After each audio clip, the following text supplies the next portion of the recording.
Boa noite a todos.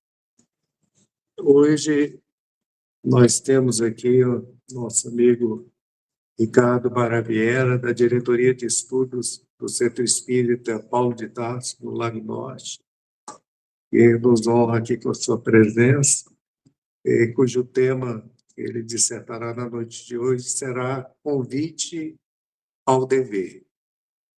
Faz algum tempo que você não vem aqui, né? Mas você já veio aqui, né? Foi do outro lado. Era do outro lado aí. Do lado mesmo, com certeza.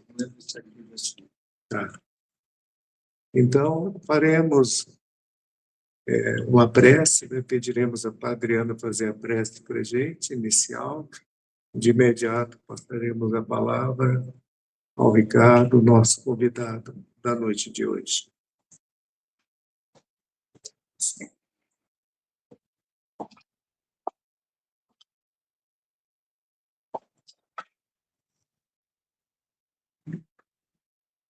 Que possamos agora elevar os nossos pensamentos, a fim de limpá-los de todos os acontecimentos desse dia de hoje, para que possamos apreender o conhecimento que aqui será por nós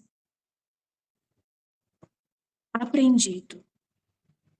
Que possamos apresentar em nosso coração um amor profundo, porque estamos num ambiente repleto de energias e vibrações, de um amor profundo do trabalho no Cristo.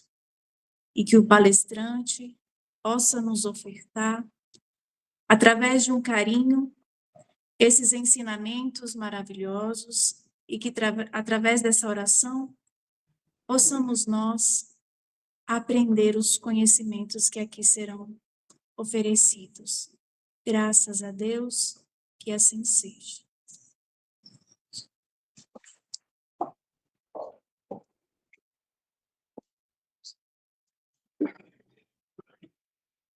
Bom, gente, boa noite. Primeiramente, agradecer o convite da casa. Sempre uma oportunidade de a gente poder falar um pouquinho, né? A gente trazer alguma coisa, né, que nos ajuda, né? Ajuda a todos nós e ajuda especialmente, né, a quem prepara a palestra, né? Porque é quem mais tem que estudar e mais refletir, né? Mas espero trazer para vocês aqui o conteúdo, né, que agregue aí a cada um, né, gente? Então, nosso tema é convite ao dever, né? Então, primeiro, a gente refletir aqui, qual que é a nossa lei, né? Qual lei que a gente segue? Cada um de nós aqui, qual é a lei que eu estou observando, né? A lei do mundo, a lei de Deus, alguma outra lei? Tem alguma coisa? O que eu estou seguindo, né? Qual é o meu norte, né? O que está me movendo?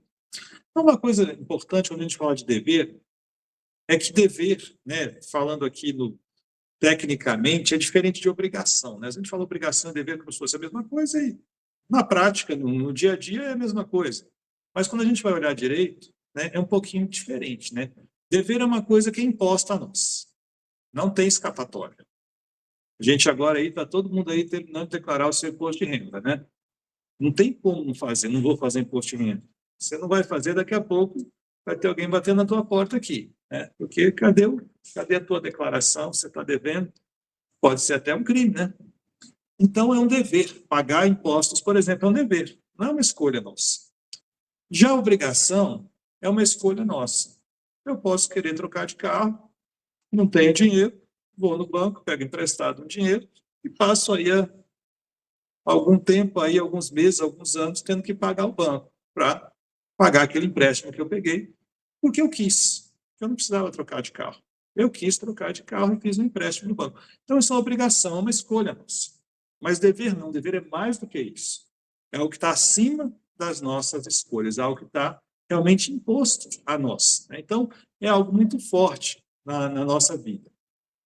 E a gente pega aqui um texto bem antigo do profeta Isaías, que ele coloca o seguinte, né, capítulo 33, versículo 22, fala, porque o Senhor é o nosso juiz, o Senhor é o nosso legislador, o Senhor é nosso rei. ele salvará. Olha que interessante, né? Como é que o Isaías, né, um profeta aí de muito antes de Cristo, já trazia para nós uma concepção extremamente, podemos dizer, moderna, né? Porque ele está falando do quê? Da divisão dos poderes, que é uma coisa que a gente, aqui no Ocidente, enfim, na nossa cultura, não tem tantos séculos assim que a gente começou a trabalhar com essa ideia. Tem que ter um poder executivo, legislativo e um judiciário, né? E aqui ele coloca o seguinte: Deus está nesses três papéis. Ele é o juiz, ele é o legislador e ele é o rei, né?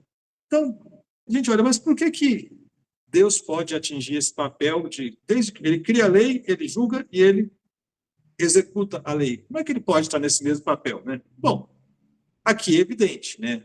Porque quando a gente cria essa regra para nós, separando os poderes, nós estamos falando da gente, né? E a gente sempre está puxando a brasa para nossa sardinha. Então, a gente sempre está nos beneficiando. Tudo que nos é favorável, a gente olha, não, isso aqui está na lei, dá para fazer. Por quê? Porque é bom para mim, dá para fazer. Já o que não é bom, aquilo ali está errado, aquilo ali é corrupção, esse aqui que eu estou recebendo, não, isso aqui faz sentido. Quer dizer, a gente tem esses vícios ainda, né? Somos ainda espíritos em evolução, a gente tem os nossos vícios, nossos defeitos, então a gente puxa as coisas para o nosso interesse.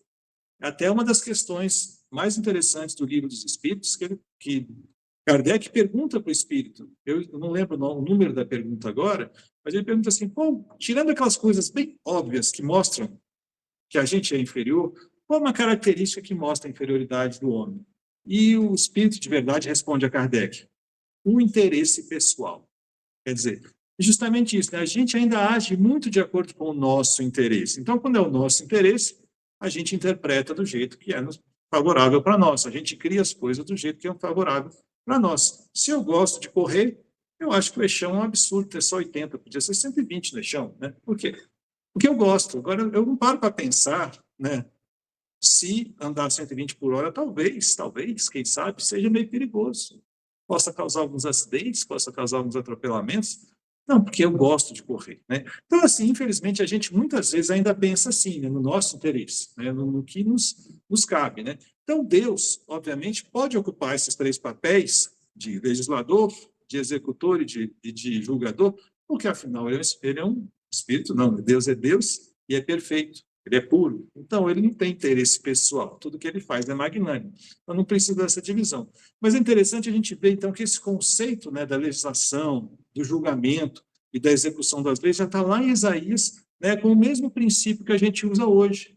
Mas, claro, que aqui ele está falando de Deus e Deus ocupando uma posição, né, de alguém que legisla, que cria leis perfeitas, de alguém que, obviamente, quando executa as leis, o faz com perfeição, e quando é o caso do julgamento, né, que a gente, na doutrina espírita, não fala muito nesse julgamento que muitas doutrinas falam, porque para nós está mais claro a questão de que o grande julgamento é da nossa consciência, né? A gente é mesmo que se julga, né? Quando a gente percebe um erro, aquilo dói no nosso coração, aquilo dói no nosso interior, aquilo queima, né? Como se fala aí em outras doutrinas, o inferno é um lugar de chamas, né? Obviamente, né, para nós não existe um inferno, um castigo eterno, seria incoerente, mas queima, né? Não no sentido literal, incomoda, dói. A gente sofre quando descobre, né, que errou. Então, nós sentimos esse mal-estar, porque quando a gente foge, né, às regras, quando a gente foge à lei divina. E aqui, então, o Kardec continua, na pergunta 614 do Livro dos Espíritos, e pergunta o seguinte: o que é a lei natural? Né? O que se deve entender por lei natural? E a resposta do Espírito de Verdade é a seguinte: a lei natural é a lei de Deus, é a única verdadeira para a felicidade do homem. Indica-lhe o que deve fazer ou deixar de fazer. E ele só é infeliz quando dela se afasta. Olha só que interessante, né? Então, toda lei que a gente conhece, exceto as que o homem cria, são leis naturais. A lei que sustenta a Terra orbitando o Sol é uma lei natural. Mas a lei que faz com que a gente siga um destino compatível com a nossa índole, também é uma lei natural, né? Que eu estava até falando antes, acabei me perdendo, né? Então, a gente falando o quê? O umbral, por exemplo, né? Muitos espíritos, né, desencarnam e vão parar no umbral. Por quê? Julgamento divino, castigo divino? Não. Apenas equalização de vibrações, né? Se a minha vibração está naquele nível, naturalmente, é para lá que eu automaticamente vou quando eu desencarno. E os outros níveis, obviamente, também são verdade, né? Um espírito de muita luz vai ser levado para um plano espiritual mais elevado. E a gente vê nas obras do Emmanuel, especialmente nos romances do Emmanuel, quantos espíritos são buscados pelo próprio Cristo. Paulo de Tarso desencarna, Jesus vem buscar, ou seja, ele já foi para uma esfera de quanta luz, né, a esfera do Cristo. Maria de Madalena está lá no Boa Nova, ela desencarna, e ela que foi grande pecadora até um determinado momento de sua vida, em pouco tempo ela se transformou a ponto de merecer ser recebida pelo Cristo. E um espírito, então, que a gente imagina aí, né, não cabe a nós julgar, mas apenas pensando assim, um espírito que tinha ali um destino certo, num umbral ou coisa pior, de repente é recebido por Jesus, porque mudou a sua existência, mudou a sua forma de compromisso com a vida eterna, com a lei divina, que é, né, a lei natural. E aqui, então, o Espírito completa, né, falando, então, que as leis naturais, a lei de Deus é a lei natural, tanto a lei material, que a gente estuda na física, quanto as leis espirituais, que a gente estuda nas religiões, especialmente a doutrina espírita, que traz uma clareza maior sobre essa questão de uma legislação de acontecimentos pós-vida, ou a consequência daquilo que a gente tem na nossa vida. E é interessante que ele termina com essa seguinte frase: o homem só é infeliz quando dela se afasta. Então, nós estamos falando de um dever, né? Lei é dever, né? Como eu falei. Obrigação até você escolhe, mas lei não, a gente não escolhe cumprir a lei. A lei é obrigatória. E aí, a gente só é infeliz quando se afasta do nosso dever. A gente foge e aí a consequência, infelizmente, né, vai ser, ou felizmente, porque às vezes é só isso que vai fazer a gente despertar, vai acontecer então o que? A gente se afastou da lei divina, a gente vai encarar, vai encontrar dor e sofrimento para nos chamar de volta, né? E, obviamente, como ele fala aqui, o homem só é infeliz quando se afasta da lei, aquele que cumpre o seu dever, que não se afasta da lei, não é infeliz, não passa, né, por esse processo de sofrimento para despertar. Por quê? Porque a lei de Deus é a lei de amor. Deus não quer ver ninguém sofrendo. A gente é que escolhe sofrer, né? João Batista, o último profeta, né, antes do Cristo, também nos traz algumas noções muito interessantes de dever, num diálogo aqui que ele registrado no Evangelho de Lucas, né, e a gente sabe que tem tão pouco de João Batista que está registrado, mas o pouco que tem é muito profundo. Então, isso aqui está em Lucas 3, 10 a 14. Aqui, então, a multidão falando com João Batista. A multidão interrogava, dizendo: que faremos, pois? Então, a multidão querendo saber qual é a lei, qual é o caminho. E João Batista responde: quem tiver 2 túnicas, reparta com o que não tem. E quem tiver alimentos, faça da mesma maneira. Ou seja, João Batista aqui nos dando uma lição da caridade, nos dando uma lição de que a gente tem que viver com o necessário, que não é necessário, a gente deve compartilhar, né? E aí continua. E chegavam também os publicanos, né, que eram os cobradores de imposto. Chegavam eles para serem batizados e disseram-lhe: mestre, que devemos fazer? Não peçais mais do que vos está ordenado. Ou seja, eles eram cobradores de impostos. Eles tinham um compromisso ali com o Império Romano, que era ali quem dominava a região nessa época. Então, ele falou: não cobre mais do que é o teu dever, né? Você tem aí um compromisso com o teu governo de cobrar impostos, e o imposto tem ali uma alíquota, né? E aí ele coloca: olha, se cobrar até aqui é o que é pedido de você. E a gente sabe que muitos publicanos eram odiados, porque muitas vezes, né, cobrar impostos, claro, que já gerava um desagrado, especialmente porque era um povo invasor, né? Era o povo romano que tinha invadido ali o território dos judeus. Mas, mais do que isso, né, muitos publicanos aproveitavam dessa situação de cobrar impostos para espoliar as pessoas, né? Então, eles eram extremamente odiados. Então, João Batista fala: o que nós temos que fazer? Não cobrar mais do que vos foi ordenado. Então, olha só, é que a gente sabe que quando a gente quer chegar num nível de luz, de realmente virar citamos aí Paulo de Tarso, por exemplo, nós precisamos fazer um esforço imenso, além, né, da normalidade.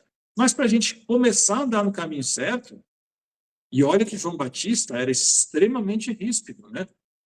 Ele era duro, tanto que ele acabou sendo degolado, porque ele não tinha, né, papas na língua, ele falava realmente o que tinha, ele apontava, né, uma coisa que hoje em dia não compete, né, a ninguém fazer, mas naquela época fazia sentido, era uma outra cultura, era um outro tempo, e era João Batista com a sua missão apontando os erros, tanto que ele apontou os erros do imperador, né, e acabou sendo decapitado.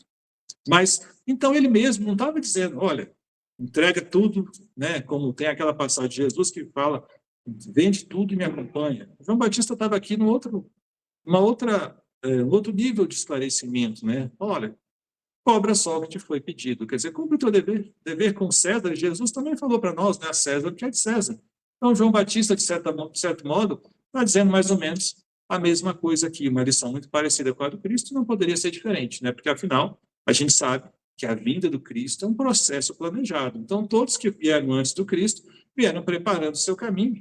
Naturalmente, Jesus não viria aqui para esqueçam tudo que foi feito, agora começou com a minha lei aqui. Não, Jesus veio nos dando educação, como qualquer processo educacional, e eu digo Jesus nos dando educação porque Jesus está no caminho da luz, é o governador da terra, é aquele espírito que vem, né, nos ensinar, vem governar a terra, e com isso ele é responsável por todos nós, tanto que ele sempre se coloca na condição de pastor. E nesse sentido, ele fala, né,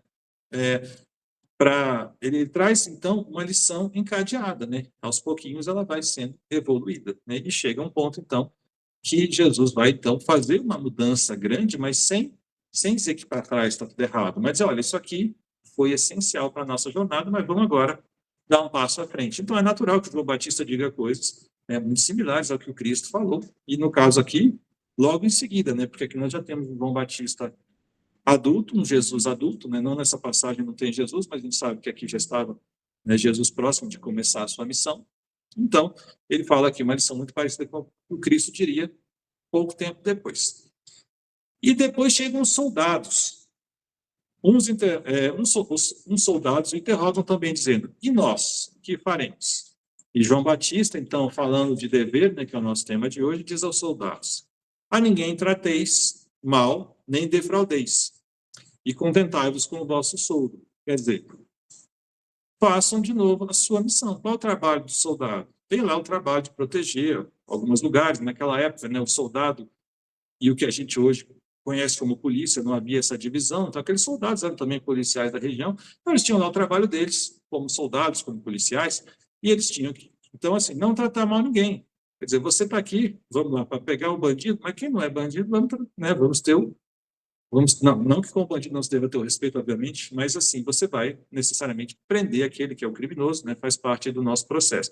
Mas tratar todos bem, né, não roubar ninguém e contentar com o vosso soldo, né, quer dizer, então, também ele dá uma lição aqui de dizer, olha, você tem um salário, né, você está aí trabalhando, e eu vejo assim, né, quantas pessoas que a gente vê que começam no emprego e já falam, poxa, estou pensando em fazer uma greve aqui, porque o salário não está bom.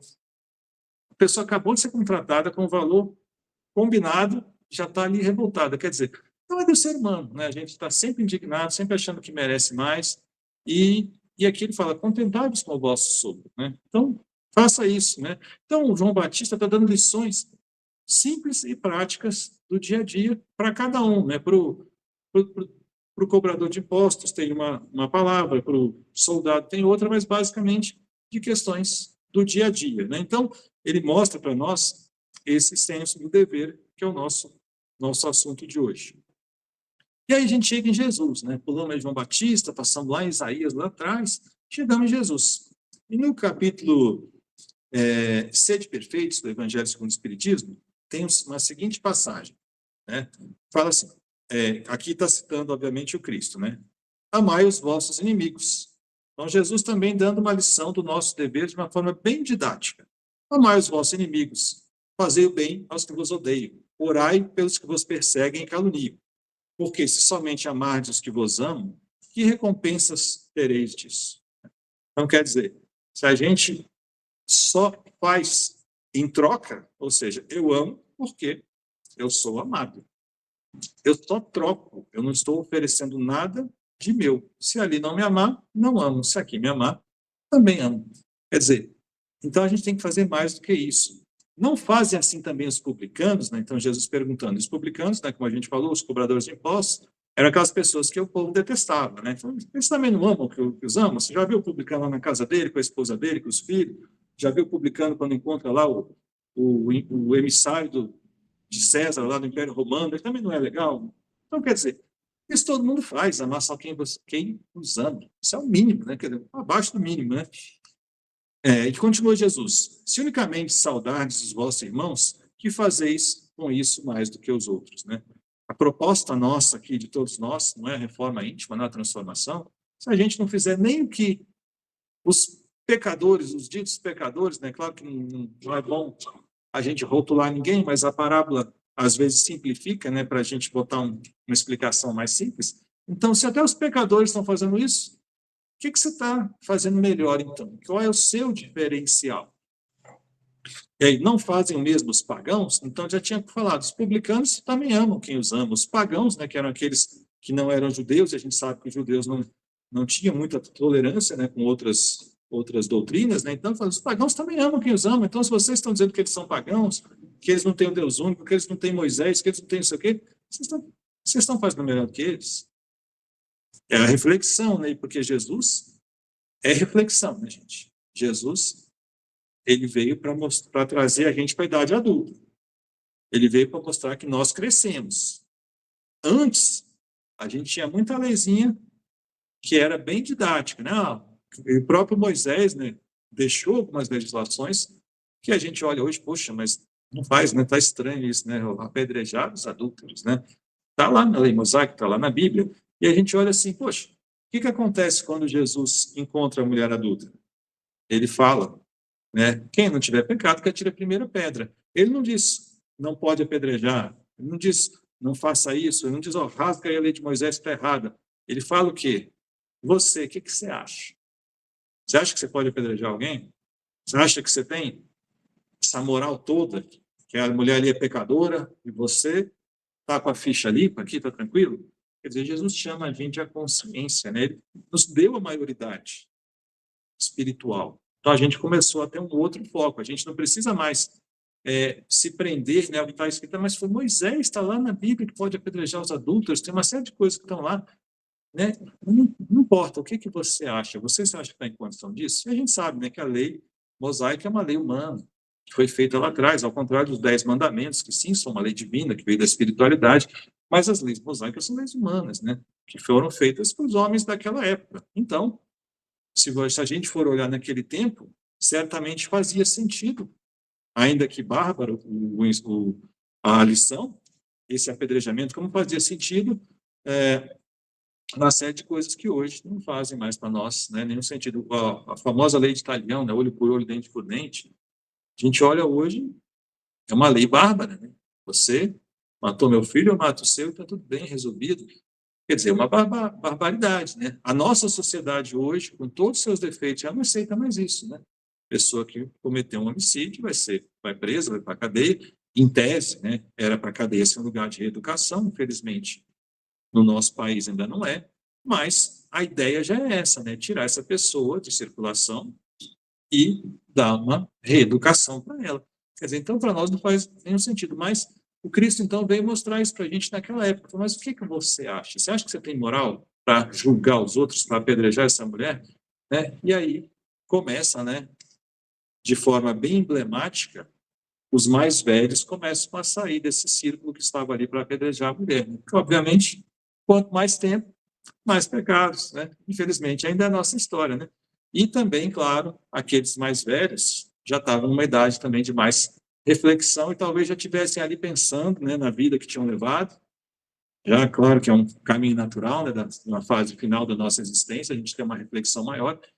E eles olharam e viram, né? Então todos foram embora, porque Jesus nos deu a maioridade. Ele falou, olha, veja a tua consciência, se você pode apedrejar essa mulher, se você tem, né? Quem não tiver pecado, que atire a primeira pedra. E claro, não custa a gente sempre lembrar que Jesus, depois que a multidão vai embora, ele fala, né? E você fala com a mulher, e aí, não te condenaram? Ah, foram todos embora. E aí Jesus fala, vai e não peques mais, né? Quer dizer, Jesus, então, também não coadunava com o pecado, obviamente. Ele faz as pessoas refletirem, mas não deixa de alertar a mulher. Então, olha, não está certo isso aí, né? Vai e corrige a tua vida, né? Senão não tinha que ser apedrejado, mas você precisa consertar a tua vida. E aí ele conclui, então, essa passagem, né?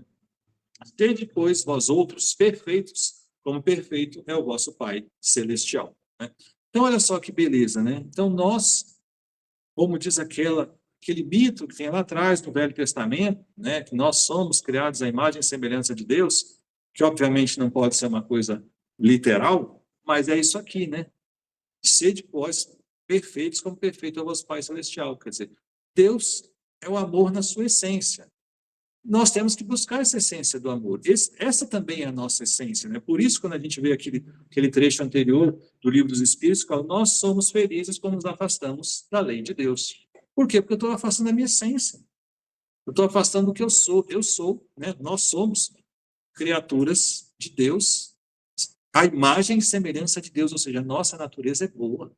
A nossa natureza é o amor. E a gente, muitas vezes, dá amor em ponta de faca, e a gente quer fugir, vai trabalhar o nosso egoísmo, nossa vaidade, nosso orgulho, nosso interesse, e a gente vai se afastando de Deus. E a gente sabe que, como a nossa natureza é boa, a gente uma hora volta. Então, a gente sabe que todos nós seremos puros, né? O Kardec faz essa pergunta, né? Mas aquelas pessoas que erram tanto, que fazem tanto mal, e o Espírito de verdade fala, serão espíritos de luz um dia. Então, assim, todos nós caminhamos, né, para Deus. A gente foge do caminho, se afasta, sofre, tem problemas, mas a nossa natureza vai nos chamar sempre de volta. Então, sede perfeitos como perfeito é o vosso Pai, né? Obviamente, igual a Deus, ninguém será. Mas nós vamos buscar, então, a nossa perfeição e nosso amor, que a gente conhece na sua maior expressão em Jesus, né? Jesus, toda a sua vida foi uma vida de amor, foi uma vida de dedicação, foi uma vida de desprendimento, foi uma vida sem interesse material nenhum. Né? E quando termina a sua encarnação, termina ali crucificado e pedindo o perdão a nós, dizendo, eles não sabem o que fazem. Quer dizer, Jesus não fala assim, olha, eles são maus, me mataram. Eles não sabem o que fazem, ou seja, eles são ignorantes, né? Muita gente defende essa ideia, né, de que não existe o mal, existe a ignorância, né? E faz muito sentido, né? Quer dizer, porque as pessoas fogem do conhecimento. Ela foge do conhecimento e ela acha ou quer acreditar que pode ser feliz de outra forma. A felicidade está na lei do amor. Fugir do amor, a gente não vai conseguir a felicidade. Então, aqui é mais outro capítulo do Livro dos Espíritos, o Evangelho segundo o Espiritismo, é o amai os vossos inimigos. E está aqui outro trecho de Jesus, né? Digo-vos que, se a vossa justiça não for mais abundante que a dos escribas e dos fariseus, não entrarei no reino dos céus. Olha só que interessante. Os escribas e os fariseus, essencialmente, eram os religiosos daquela época na região lá da Palestina. E ele fala que a nossa justiça, né, falando para os cristãos ali, os ouvintes, né, não for mais abundante que a dos escribas e dos fariseus, não entrarei no reino dos céus. Olha só. No começo, a gente estava falando de pessoas supostamente de má vida. A mulher adúltera, os publicanos que estavam roubando ali os impostos, os soldados que estavam maltratando as pessoas. Agora, a gente está falando dos religiosos. E aí, Jesus agora não os está criticando. Ele está criticando os escribas e os fariseus. Ele está dizendo, mas ele está dizendo que a nossa justiça tem que ser mais abundante que a deles. Que aquilo que a gente conhece hoje, que os judeus da época conheciam, né, como um exemplo de virtude, já não era suficiente. Então ele não está falando mal aqui, os escribas são grandes pecadores, os fariseus fazem tudo errado, não. Eles eram pessoas da religião, certamente havia, claro, os que tinham deturpado a sua missão, como em todas as eras, em todos os lugares, mas certamente muitos desses escribas e esses fariseus eram pessoas boas, que cuidavam das suas famílias, que tinham seu trabalho, que pensavam honestamente, que trabalhavam honestamente. Mas Jesus vem falar, isso já não basta, porque agora começou uma nova era. Agora é uma era de espírito, agora é uma era do amor, né? Aquele Deus vingativo, aquela infância espiritual em que a gente ficava seguindo o que alguém mandava, tudo isso está ficando para trás. Agora é a lei do amor. Agora é a lei da consciência, né? Porque a nossa consciência tem nela gravadas as leis divinas. Está lá no capítulo, no livro do livro dos Espíritos, que nos fala das leis morais. Começa lá, onde está escrita a lei moral? Está na consciência. Então, todos nós temos a lei moral. Então, a gente tem condição de consultar a nossa consciência e fazer o certo. Então, a pessoa, eu nunca tive uma educação religiosa, nunca li a Bíblia, nunca li nem o livro de Buda ou qualquer outro grande religioso que tenha deixado uma missão bonita para nós. Não importa, a lei moral está na consciência. Óbvio que estudar, conhecer ajuda, mas a lei moral está lá, desde o início. Tanto que nós vemos no livro Paulo e Estevão aquela diferença, né? Estevão tem lá, que acho que a maioria deve conhecer a obra, né? Estevão tem ali a propriedade do seu pai é roubada pelos romanos, uma violência imensa acontece com o pai dele, e Estevão fala, perdoa. Já Paulo, que seguia supostamente a mesma lei, naquele momento, antes de se transformar, né, na época ainda chamado Saulo, ainda comete barbaridades para defender a lei. Quer dizer, na verdade, Estevão já tinha consultado a consciência, e quando ele lia Moisés e via ali caridade, via perdão, via amor.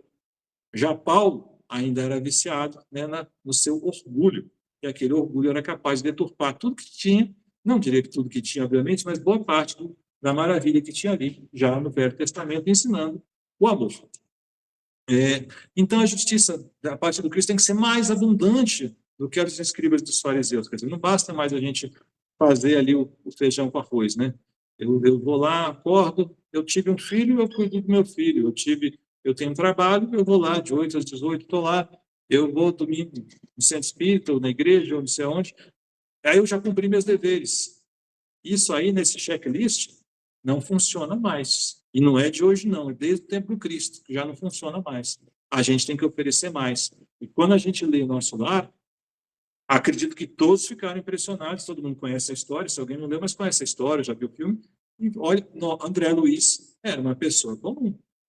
André Luiz não era mau.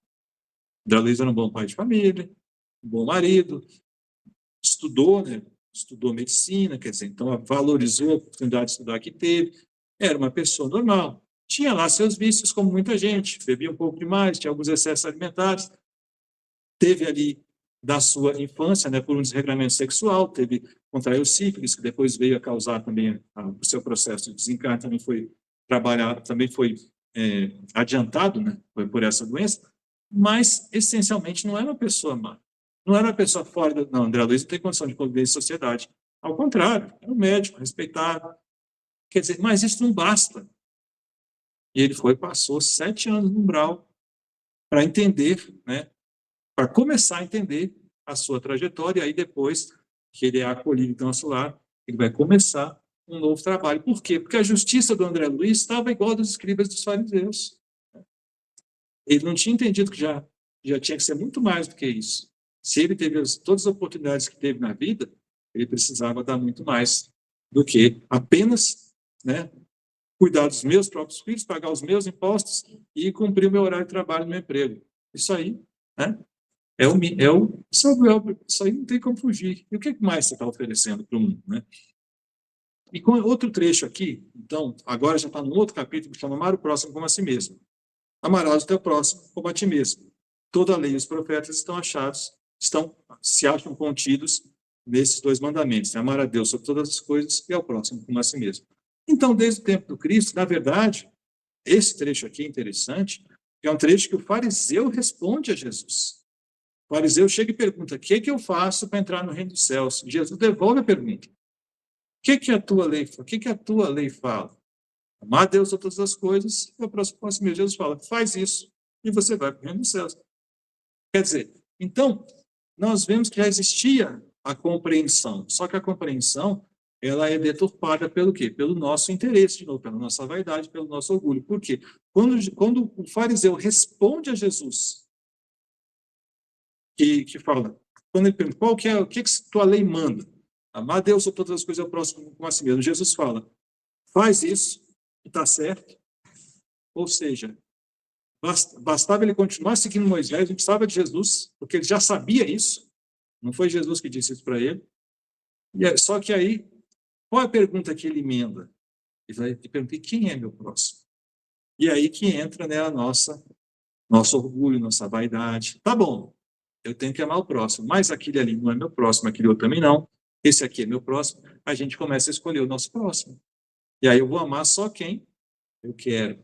E aí Jesus conta a parábola do samaritano para mostrar ali, naquele contexto, olha, todo mundo é teu próximo. Teu próximo, quem está contigo. Né? Não importa se ele é um samaritano, que era um povo detestado pelos judeus, ou se ele é o que for. Né? Então, a gente não pode deturpar. Né? Então, Jesus dá essa lição maravilhosa.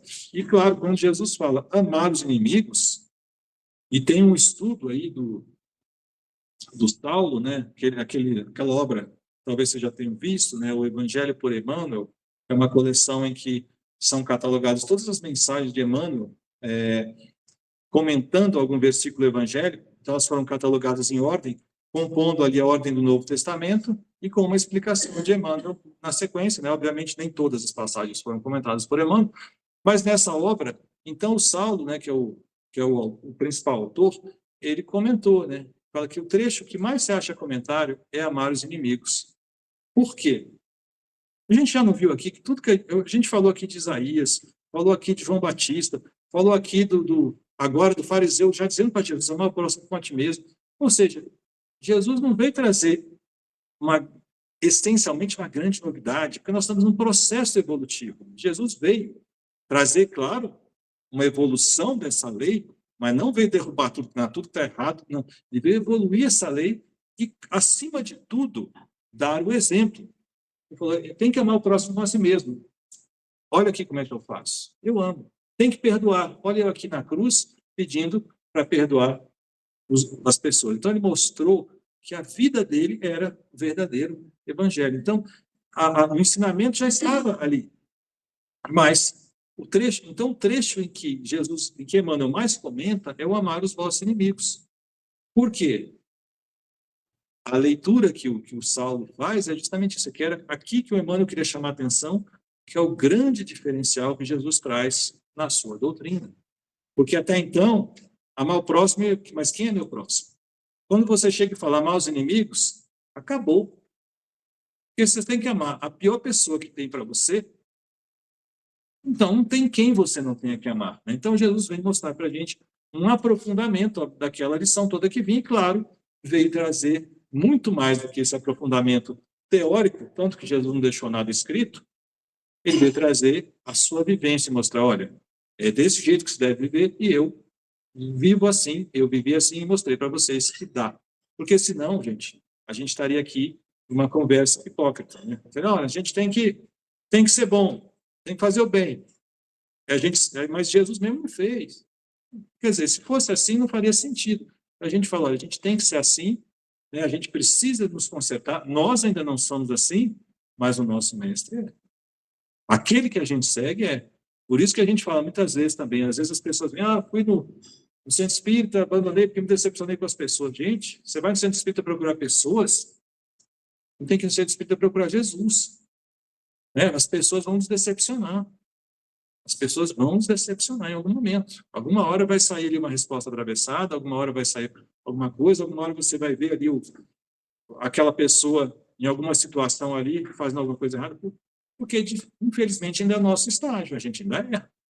A gente tem que trabalhar para não errar mais, a gente ainda erra. Então, se a gente não coloca em Jesus a nossa fé, se a nossa fé está ali no dirigente, e o dirigente, dali a pouco, vai ter as suas fraquezas, vai fazer alguma coisa que vai nos magoar, e, poxa, eu não sou mais espírita, porque o espiritismo fiquei decepcionado com as pessoas. A gente está aqui atrás de pessoas, está aqui buscando Jesus. As pessoas vão cometer seus erros, e se eu não aprendi nem a tolerar os erros do próximo, então não estou procurando nada, porque o próximo vai errar, porque eu erro. E eu espero que as pessoas me tolerem, espero ser mandado para uma ilha deserta, eu espero que eu seja tolerado. Por quê? Porque todos nós temos nossos erros, nossas vaidades, nossos incômodos. Então, a gente precisa, né, tolerar. Então, essa é a lição do Cristo, né, do amar o inimigo, porque depois do inimigo não tem nada pior do que aquilo. Então, continua aqui, né? E aqui, olha só, tem uma mensagem no capítulo 6 de Perfeitos do Espírito Lázaro, chamado dever. O dever é a obrigação moral da criatura para consigo mesmo, primeiro, e em seguida para com os outros. O dever é a lei da vida. com ele nos deparamos nas mais íntimas particularidades, como nos atos mais elevados. Ou seja, o dever é uma obrigação moral conosco, primeiramente, e com o próximo, em seguida. Quer dizer, então, olha só, quando ele coloca que o dever é uma obrigação para conosco, olha só que coisa forte, né? Primeiro, é um dever para fazer o bem, é um dever para conosco. Depois com o próximo, ou seja, como ele coloca a importância da gente cuidar do nosso interior, né? Porque o que vai acontecer no exterior é o reflexo do que está aqui dentro, né? Então, eu preciso cuidar. Então, a obrigação moral comigo, né? E ele continua aqui dizendo uma regrinha bem simples, que é aquela regra que a gente conhece, né? O dever principia para cada um de vós exatamente no ponto em que ameaçais a felicidade ou tranquilidade do vosso próximo. Acaba no limite que não desejais ninguém transponha com relação a vós. Então, aquela regrinha bem básica, bem simples, né? Dizendo, fazer o próximo. Você gostaria que fosse feito a você. Essa é a regra do dever. É difícil entender? Nem um pouco, né? Mas a gente ainda insiste, né? Mas a regra é muito óbvia, né? E aqui é o Espírito Lázaro falando, basicamente, uma regra, né, que Jesus nos traz e que certamente essa aí já devia vir diante do Cristo também. E olha só, ele continua aqui, né? O dever é o mais belo laurel da razão. Olha só que interessante, né? Dever está dentro da nossa racionalidade. Descende desta, como diz tua mãe e o filho. O homem tem de amar o dever, não porque o preserve dos males da vida, males dos quais a humanidade não pode subtrair-se, mas porque confere à alma o vigor necessário ao seu desenvolvimento. Então, olha só, né? O dever é uma coisa que está na nossa racionalidade e que nós devemos amar, né? Então, quantas vezes a gente reclama dos nossos deveres, das nossas obrigações, dos nossos compromissos? Ao contrário, a gente tem que amar, né? Porque esse dever, como ele falou aqui, não vai nos garantir, né? Agora somos privilegiados, né? O mundo inteiro está em sofrimento, eu nunca vou passar por nenhuma dor, porque agora eu sou espírita. Não, mas o dever é o que nos mostra, é que nos fortalece para a hora que a gente passar pelas dificuldades, porque todos nós temos uma carga pretérita grande para a gente consertar, né? Esses dias eu estava estudando lá com o meu grupo de ESD, aquele trecho do livro do próprio Nosso Lar, capítulo 21, né? Como eu estudei esse dia, não lembro de memória, recomendo aí vocês chegar em casa e ler esse capítulo 21, em que ele mostra uma coisa fantástica, né? Que são os dois espíritos que acolhem André Luiz na casa deles, a senhora, agora me esqueci o nome, mas a dona da casa, a mãe do Lísias, né, do livro, ela acolhe então André Luiz na casa deles, em Nosso Lar, e ela conta que ela teve acesso a algumas memórias pretéritas, por quê? Ela estava com o esposo ali em Nosso Lar, nesse momento do livro, o esposo já está reencarnado, mas ela conta um pouquinho antes, fala, a gente teve a oportunidade de conhecer um pouquinho do nosso passado. Por quê? Porque os mentores, os instrutores de Nosso Lar perceberam que ali fazia sentido aprender um pouquinho do passado. E aí eles têm todo um processo, mas o Espírito fala, vocês têm acesso a 300 anos da encarnação de vocês, os últimos 300. Porque se passar disso, vai fazer mal para vocês. Então, você imagina, gente, que isso aí, e são dois espíritos que quando a gente pega no livro, são dois espíritos já excelentes, né? Espíritos muito bons. Mas a gente parar para pensar que isso aí, então, como é que será a nossa história, né? Provavelmente a gente também não vai chegar, se chegar nesses 300 anos, está ótimo. Porque chega uma hora que a gente já não tem nem condição de ver o nosso passado e imaginar aquelas coisas, né? É o que eu costumo dizer nas minhas aulas, né? Quando a gente liga o Jornal Nacional e vê aquele crime bárbaro, que às vezes a gente até se perde o nosso controle, até olha assim, que merecia, né? Merecia até uma pena de morte, apesar da gente ser contra a pena de morte, aquela hora de raiva, né? Que muitos vivenciam, espero que vocês não, mas de vez em quando me dão um acesso desses. Mas aí você olha assim, você para pensar, sabe essa pessoa aí que você está querendo que morra? Como se existisse morte? Volta 2 séculos e vê se você não fazia pior. Volta 3 encarnações e vê se você não fazia pior. E aí você olha e fala, graças a Deus, Deus me perdoou e me deixou estar aqui hoje. E aquela pessoa que está ali cometendo a barbaridade, daqui a pouco, vai ter as suas outras chances também e vai se consertar, porque nós somos, né, criaturas feitas, né, à imagem e semelhança de Deus. Por quê? Porque somos criaturas de amor, né? Então, E aí, o Espiritismo nos coloca, então, né, aquele nosso lema, fora da caridade, nossa salvação, né, que é o caminho. O nosso principal dever é a prática da caridade, né, não pode ser indiferença. Né, muita gente até fala, mas se a pessoa que não estudou o Espiritismo a fundo, né, que leu só um pedacinho, olha, acha estranho, mas, poxa, se o sofrimento faz a pessoa despertar, não é melhor deixar ela sofrer? Não, né, gente? Nosso dever é de caridade. Se a pessoa tiver que sofrer, existe uma lei que é divina, que a gente não vai conseguir manipular. Se a pessoa tiver que passar por alguma coisa, vai passar. Mas o nosso dever é diminuir o sofrimento, né? E a gente vê isso, né, com muita frequência, né? Eu acompanhei muitos anos atrás uma colega nossa do centro que desencarnou de câncer, e ela, então, o irmão era médico, né? E o irmão veio fazer a cirurgia, né, para ela, era intestino, né? E a cirurgia não deu certo, e um pouco depois ela veio a desencarnar. Então, você vê, quando a pessoa tem que passar, não adianta. Veio ali uma das pessoas que mais amava, e certamente o médico que mais amaria nesse planeta. E não conseguiu, né? Porque existe, mas o dever dele era tentar. O dever dele era fazer aquilo. Assim, então, a nossa caridade, né? E a Joana de Ângeles também nos coloca, bem interessante aqui, falando um pouquinho de um texto chamado Convite ao Dever. O dever inerente a todos os homens é a manifestação da divina lei, consubstanciando os objetivos da vida inteligente na Terra. Ou seja, o nosso dever é o objetivo da vida inteligente. Quer dizer, nós temos uma lei universal, que é perfeita, que é de Deus, e a gente tem que buscar, né, acompanhar essa lei.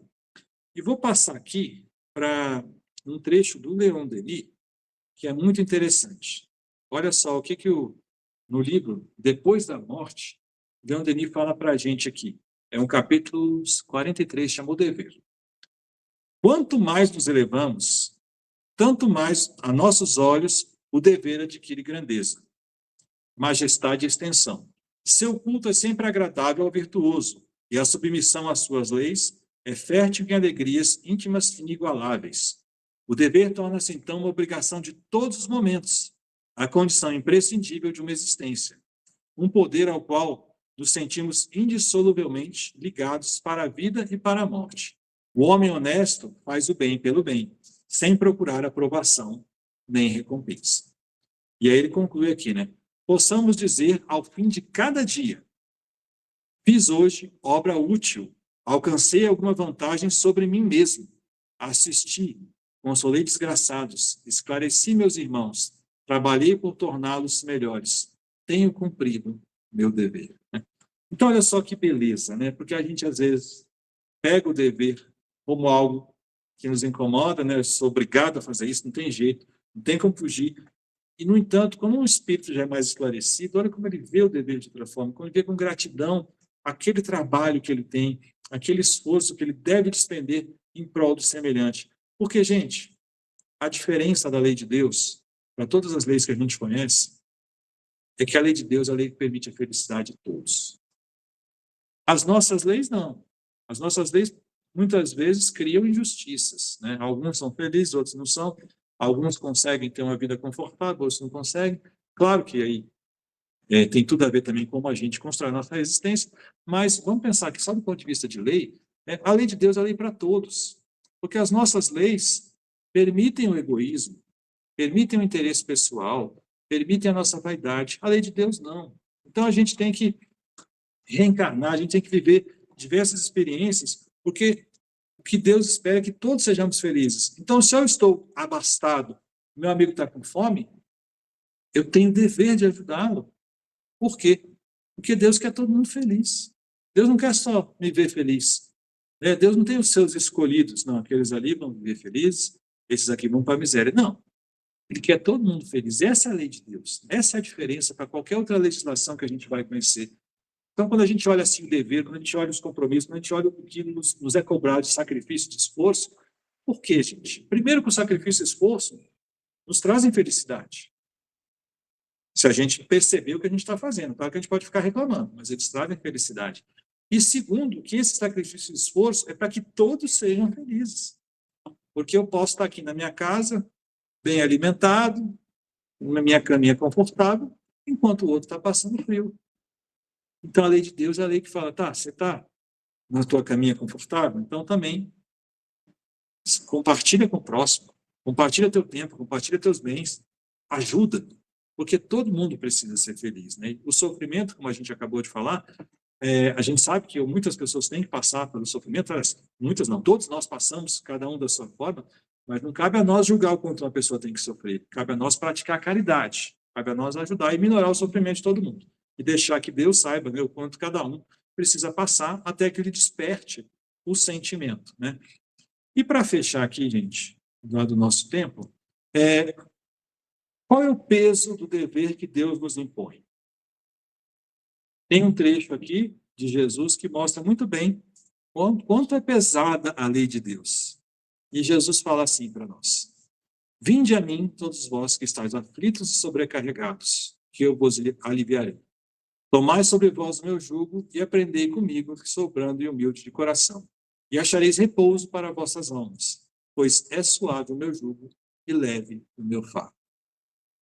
Essa pessoa que está falando aqui, Jesus, todo mundo conhece como é que terminou sua existência, todo mundo conhece a simplicidade que foi sua vida, né? Vivendo ali numa Galileia distante, entre pescadores humildes, sem nenhum luxo, sem nada, e que acabou, né, sendo preso na maior injustiça que se tem notícia nesse planeta, porque a gente costuma dizer aqui que diz, fala, no mundo não tem, tem injustiça, mas não tem injustiçados, né? Porque a gente sabe que tudo que as pessoas passam é porque é necessário para elas passarem. Então, existe aquela frase, né, que Jesus falou para nós, o escândalo é necessário, mas ai de quem vier o escândalo, né? Então, assim, se uma pessoa tem que sofrer, a gente não tem que ir lá causar o sofrimento. Deixa que a lei divina se aplique. Pode ser que ela vá sofrer por uma doença, por uma série de questões que vão fazer. Então, não existe, né? Quem tenta supostamente aplicar a lei de Deus, na verdade, está cometendo uma barbaridade, né? Porque a lei de Deus vai se aplicar automaticamente. Então, como é que é? O sofrimento é obrigatório, não, nessa frase que eu falei antes, ai de quem vem o escândalo, né? Então, assim, a gente não tem que trazer escândalo nenhum. Se a pessoa precisar passar pelo sofrimento, deixa que a lei divina siga seu curso. Mas, então, olha só, Jesus nos fala, Jesus que passou por tudo que a gente sabe, sendo injustiçado, porque nós, né, aqui até a injustiça pode acontecer, mas a gente está precisando passar por aquela prova. Mas Jesus não, Jesus era puro, Jesus era um missionário, ele não veio aqui para aprender, ele não veio aqui, ele veio aqui só para ensinar, né? Então, muitas visões religiosas aí falam, religiosas não, especialmente visões que são mais científicas, né, que entendem Jesus apenas como mais um homem que veio na Terra, e a gente já sabe que Jesus veio já reencarnado de muitas existências em outros orbes aí que a gente não desconhece, mas que ele já chegou aqui puro. A gente sabe, né, que ele não tinha o que pagar, não tinha o que sofrer. Então, aquele sofrimento todo, aquele sim, é um sofrimento genuinamente injusto. E, no entanto, ele fala para nós, é suave o meu jugo e leve o meu fardo. Vinde a mim, vós que estáis fatigados. Então, olha só que maravilha, é a lei de Deus, né? Quando a gente cumpre o nosso dever, quando a gente cumpre o nosso papel diante da criação divina, e a gente, poxa, mas isso está pesado. Não está pesado. A gente aqui não está entendendo ainda o que está acontecendo, porque Jesus mostrou. O meu jugo é suave e é leve o meu fardo. O que é o jugo? É a lei de Deus que ele é obrigado a cumprir. É leve, é maravilhoso, que obriga a amar. Olha só que peso que Deus impõe a gente, obriga a gente a amar. Que maravilha, né? E é leve o meu fardo. Então, tudo que Jesus passou, ele entendeu, né? Olha, é pouco, é pequeno diante, ou não é nada diante do amor do Cristo, do amor de Deus, né? Então, gente, ficamos aí com esse convite a cumprir os nossos deveres, né? Para com Deus, para com o mundo, mas especialmente, claro, para com Deus. E agradeço aí mais uma vez, que Jesus nos abençoe.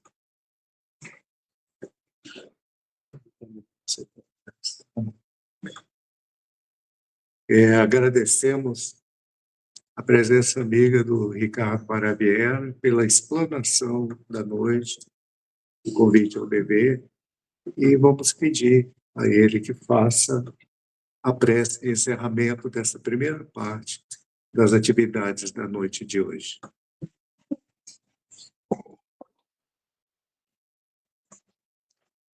Então, vamos aproveitar esse momento que já estamos aqui há mais de uma hora com o nosso pensamento reunido no Evangelho, que estamos já esse tempo todo desligados do nosso mundo material e ligados realmente no nosso espírito, ligados naquilo que é eterno, que é imortal. Então vamos sentir a presença dos amigos espirituais nesse momento, sentir a presença do nosso anjo de guarda, nosso espírito protetor, e de tantos amigos espirituais aqui presentes, sentindo essa bênção, esse bálsamo desse encontro. E que possamos, aproveitando então o conteúdo de hoje, refletir sobre os nossos deveres, refletir sobre os nossos compromissos aqui no mundo, desde os compromissos mais óbvios, com o nosso cônjuge, com os nossos filhos, com o nosso emprego, mas elevar essa reflexão para além disso, para as pessoas que estão na rua, para as pessoas que sofrem, para todos aqueles que nós encontramos. Então, qual é o meu compromisso? Qual é o meu dever? Eu sei que devo amar. Como amar? Como amar mais?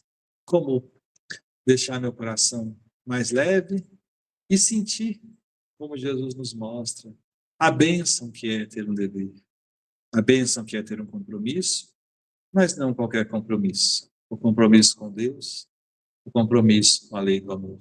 Expressa essa frase maravilhosa da doutrina espírita: fora da caridade não há salvação. Que apliquemos então a caridade a cada dia, para o nosso coração e para os corações que nos servem. Muito obrigado, que assim seja.